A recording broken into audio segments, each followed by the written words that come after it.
در ورزشگاه مرکزی ناحیه وخش به مناسبت گسیل نخستین گروه جوانان به خدمت حربی با اشتراک مسئولین مقامات دولتی، فعالان، دعوتشونده ها و والدان آنها چاره‌بینی با شکوه روز دعوتشونده برگزار گردید.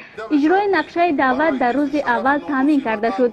خدمت به وطن مادر برای هر یک جوانمردی با ننگ و ناموس تاجیکستان قرض شهروندی می باشد. از این رو هر یک جوانمرد باید رسالت خود را در نزد وطن و ملت خویش با خدمت صافدلانه و روحیه جوانمردانه اجرا نماید.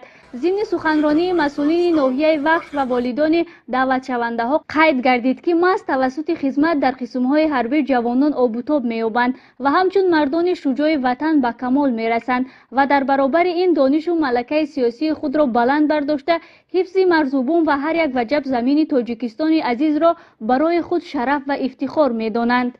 حفظ وطن وظیفه مقدس هر یک شهروند عزیزمون میباشد. ما مادران شکرانه از آن میکنیم که در دولت تنجی و امانی و صلح و وحدت زندگی کرده ایستاده ایم. من یک مادری هستم که توانستم مهر و محبت وطن و وطنداری را در دل فرزندان خود جای نمایم. خوشبختانه یکم فرزندم اختیارم، دوم فرزندم بعد ختم دانشگاه با خواهش خود به خدمت وطن و مادر روان نمودم. خوشبختانه فرزندان من با سر بلند خدمت وطن و مادر را به جا آورده به زادگاه خود برگشتند. در این روز فرح بخش جوانان ناحیه وخش اختیاراً به کمیسریت حربی ناحیه آمده ابراز نمودند که قرض شهروندی خود را در نزد دولت و ملت تاجیک اجرا نمایند. در زمینه دستور و سپارش‌های اساسگذار صلح و وحدت ملی پیشوای ملت پرزیدنت جمهوری تاجیکستان محترم امامعلی رحمان شرایط خدمت در قسم‌های حربی به مراتب بهتر گردیده است که جوانان با روح الهام قوی خدمت حربی را ادا نموده سربلندانه به نزد والدانشان برمیگردند که این مایه افتخار و سرفرازی هر یک پدر و مادر میگردد.